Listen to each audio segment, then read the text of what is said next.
Hi everyone, Archmagos Fariston here. In today's video, we're going to look at what would have happened if the burning of Prospero never took place and the 1,000 Sons had stayed loyal during the Horus Heresy.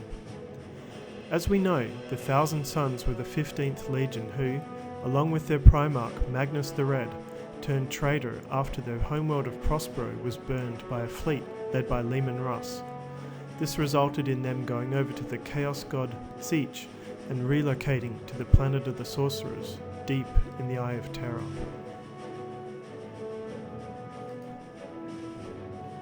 Magnus the Red, Primarch of the 1,000 Sons, was the most powerful psyker of all the Primarchs. After being transported as an infant through the warp from the Emperor's gene laboratories on Terra, Magnus's gestation capsule came to rest far away on the civilized world of Prospero. This unusual planet embraced the psychic mutations amongst its people, rather than seeing psykers as dangerous witches and mutants who had to be killed or exiled, as was the norm on most human worlds outside of the Imperium at that time. Psykers born on Prospero were not outcast by their fellow Prosperines, but were instead embraced as their world's natural leaders due to their abilities.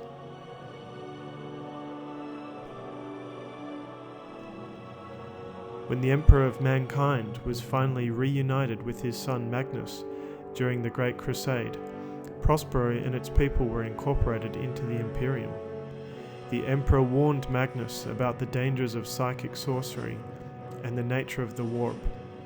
The Emperor knew that Magnus was a powerful psyker and possessed an unquenchable thirst for knowledge. He believed that it was dangerous for his son to remain ignorant of the secrets of the warp and the dark ancient intelligences that resided there, and so the Emperor showed Magnus the truth about the warp. Magnus agreed to renounce sorcery and to lead his people away from the study of the occult, but he secretly dismissed his father's warnings, for Magnus had already peered into the warp and had become obsessed with the potential promise of psychic power. Like their gene father, the 1,000 Sons had inherited powerful psychic talents, as their gene seed organs possessed their Primarch's own psychically potent genes. However, the Legion's gene seed was also genetically unstable and often produced unwanted mutations known as the flesh change. The flesh change was much feared amongst the 1,000 Sons, as the spiral of degenerative mutation ultimately reduced a once proud space marine into a mindless mutant abomination. The majority of those 1,000 Sons afflicted by the flesh change were put into stasis by the Legion, in the hope that someday in the future a cure would be found that could reverse the onset of these crippling mutations. The number of active Astartes within the 15th Legion soon began to dwindle to dangerously low levels as a result of the ravages of constant mutation. Some within the Imperium called upon the Emperor to declare the Legion hopelessly corrupted and remove them from the Great Crusade's active order of battle. By the time the 1,000 Sons were reunited with their Primarch Magnus, they numbered only 1,000 active Astartes, literally the 1,000 Sons of Magnus. Through sorcerous means, Magnus gained the knowledge required to cure his Legion's tendency towards mutation. He even restored his sons who had been afflicted with the flesh change and placed in stasis, making the 15th Legion once again whole. The Legion quickly adopted Prospero as its new homeworld. Despite the Emperor's earlier warnings, the Primarch continued his quest to obtain forbidden knowledge of the warp, and he never ceased to practice sorcery. Magnus secretly taught the 1,000 Sons the ways of the sorcerers of Prospero, and to see their psychic talents as a gift rather than a curse. Later on, the Council of Nicaea took place to determine the role of psykers in the legions and the Imperium at large. The Council of Nicaea was also the trial of Magnus the Red, for he was accused of sorcery and of introducing sorcerous practices to the Space Marine legions via the institution of the Corps of Librarians. As the evidence of Magnus's continued practice of sorcery became apparent, The Emperor could barely contain his wrath as he pronounced judgment on Magnus, for he had instructed his son years earlier to obey his bidding and forswore the use of such occult practices.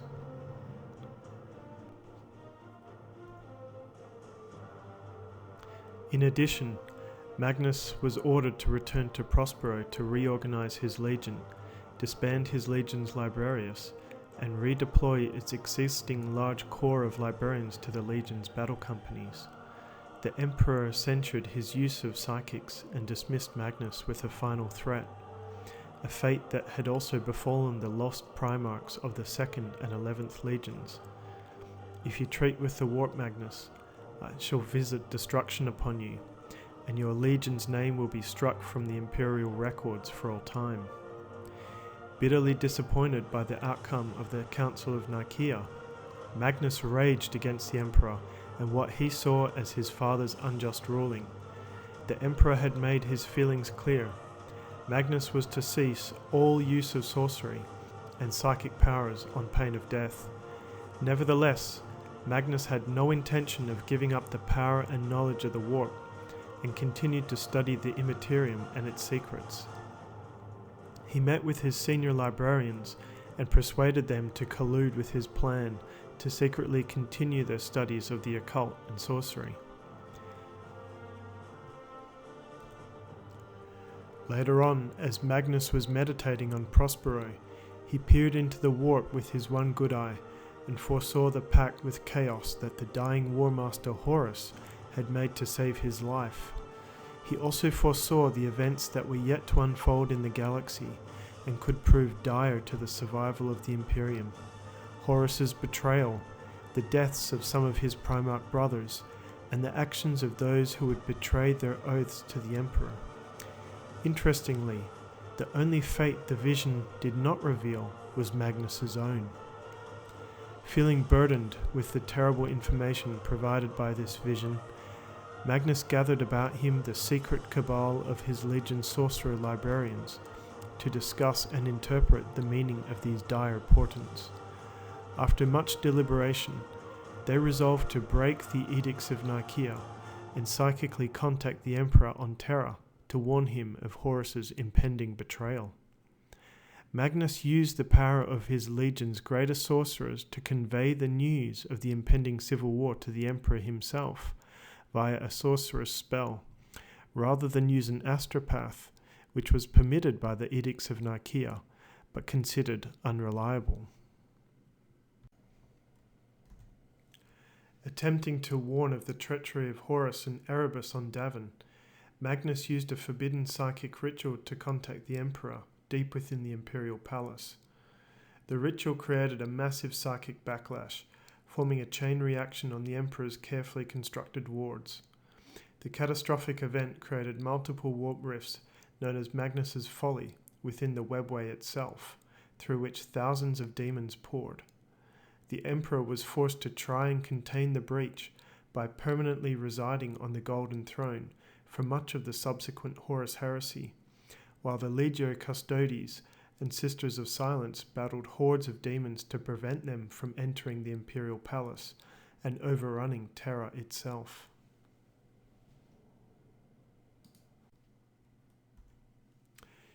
In the end, the Emperor was forced to seal the webway portal within the Imperial Palace to prevent Terra from destruction, effectively dooming the webway project.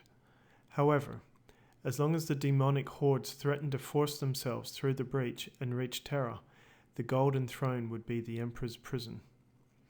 The Emperor could use temporary solutions to leave the throne for periods of time, such as sacrificing massive amounts of psychers, or by using a substitute of great power, such as Malcador the Sigillite. Magnus had believed that his father would finally see the value of warp-based sorcery and thank him for this warning, but instead of vindication, Magnus received nothing but wrath. The Emperor was not pleased with his son's warnings, or the disruption to his precious webway project, and flew into a terrible rage that Magnus had dared to disobey his orders to renounce sorcery and psychic power.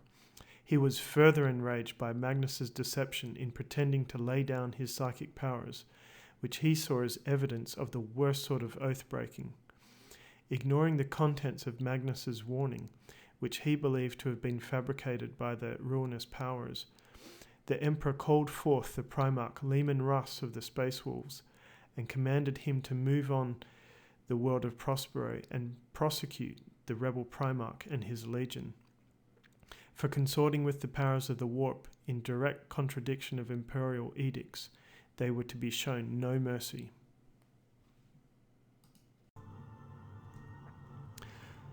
Leman Russ brought his entire legion, the Space Wolves, to sanction Prospero, along with a contingent of Legio Custodes bequeathed by the Emperor himself to strengthen their cause. The Space Wolves were also aided by the Silent Sisterhood. The Silent Sisters are psychic blanks who were immune to psychic assaults, and whose very presence was anathema to the likes of the sorcerers of Prospero. The Space Wolves and the Custodians were tasked with defeating Magnus's legion on the field of battle and arresting the malcontent Primarch. The Sisters of Silence were to apprehend and detain all surviving psychers for transportation to Terra on the Black Ships, accompanying the fleet where they were to be judged and have due sentence served upon them. The mission of carrying out the Emperor's decree was a difficult one, for the Space Wolves understood that even without their sorcery, the Thousand Sons were still Space Marines. That fact alone put them in a different class from most opponents. Moreover, Prospero was their legion's homeworld, where the Thousand Sons would be the strongest. But the sanction of the Thousand Sons would be executed, regardless of the cost.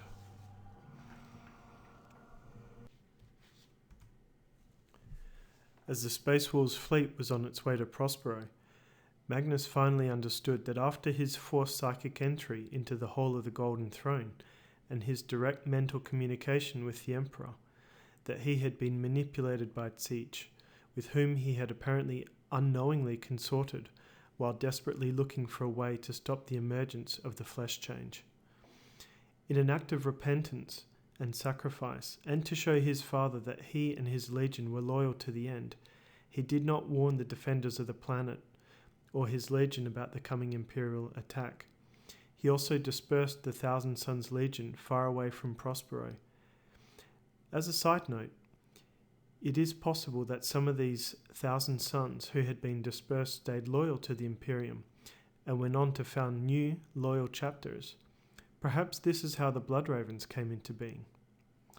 As the combined armada of Leman Russ and Constantine Valdor drew ever closer to the world of Prospero, the Thousand Sons occupied themselves with mundane maintenance of their legion and their own esoteric training, oblivious to the oncoming threat.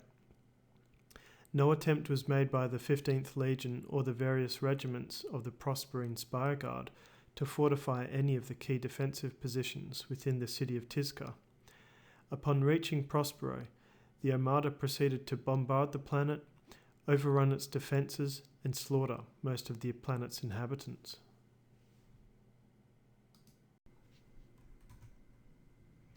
At the end of the battle, the Space Wolves proved victorious. Many of the Thousand Sons had been killed, the city of Tizca destroyed, and most of the human inhabitants killed as well. Magnus, having had his back broken by Leman Russ, was transported just before his death, along with the surviving remnants of his legion, to Sortiarius, the planet of sorcerers. This sequence of events led to the downfall of Magnus the Red and the Thousand Sons. But what if the Thousand Sons had never turned traitor? What if Magnus had never breached the defences of the Golden Throne, and the burning of Prospero had never taken place? If Magnus had obeyed the Emperor after the Council of Nicaea, then he would never have forced his way through the protective barriers surrounding the Imperial Palace and destroyed the Webway project. It is very likely that the Emperor's Webway project would have been a success, and mankind would have had access to interstellar travel without having to resort to risky, time-consuming travel through the warp in ships piloted by mutant navigators. Humanity would have been able to send troops to almost any world in the Imperium via the Webway, without having to send them in warp-capable ships, which can take weeks or months to reach their destination, and are often damaged or destroyed by the forces of chaos along the way. The ultimate objective of the Webway project was for the Emperor to completely sever humanity from the warp in its entirety, thus depriving chaos of its power. This would come as the Emperor guided humanity in its evolution into a fully psychic race, which would assure its ascendancy in the Milky Way galaxy. The Chaos Gods would have been severely weakened or even destroyed, and with every human being having some degree of psychic ability, humanity as a whole would have become an extremely powerful race, comparable to the Eldar at the height of their power. According to the wiki, the Censure host, led by Lehman Russ, also suffered heavy casualties. It is estimated that as many as 25,000 space wolves were killed and several thousand more were listed as missing, mostly from the 13th Great Company. In addition to the loss of life, the equipment that was damaged and ammunition expended could all have been used to defend Terra from the traders during the Siege of Terra.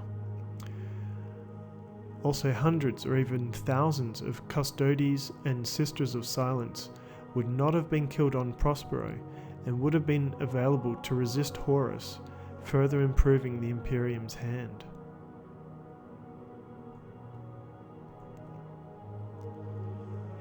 In addition, the Emperor would have been able to deal with Horus much sooner, instead of being trapped on the Golden Throne to keep it closed from chaos. The Emperor had intended that Magnus would be the one to seat himself on the Golden Throne. This would have freed up the Emperor for the battle in the Webway, and enabled him to take a more active role in leading humanity at this critical juncture. It is worth noting that the burning of Prospero took place before the Istvan massacre, and thus if Magnus had warned the Emperor by accepted means, then the Imperium would have known about Horus's treachery much earlier, and Istvan V may never have taken place.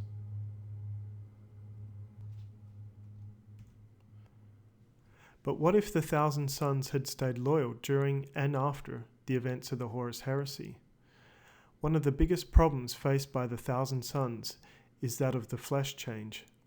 Siege is still in the warp, laughing, as Magnus and his sons desperately try everything they can to prevent the mutations from destroying their legion. It is possible that the remaining Primarchs would have learned of the flesh change and are unable to stop it. The surviving legions may view this as justification for purging the mutation-prone legion once and for all. If mutation was a reason for one of the lost legions, then perhaps the other Primarchs may feel the need to cleanse this legion too. Some believe that eventually the mutated Thousand Sons would have devolved into Chaos Spawn due to their flawed gene seed. Magnus tried so many different things to save them, but in the end, it may be that their only hope is the Emperor caring enough about their plight and personally finds a solution. I think, given that the Emperor is Magnus's creator, he may be the only one with the power and knowledge to fix the Thousand Sons gene seed. Without outside help, it is also possible that after the Horus Heresy, the Thousand Sons would still go traitor, given that their engagement in sorcery had not ceased, and due to their use of tutelaries. Tutelaries are basically demons, also known as familiars, that are bound to each Thousand Sons Space Marine, and would have still opened them up to Tzeentch's manipulations, just at a later date.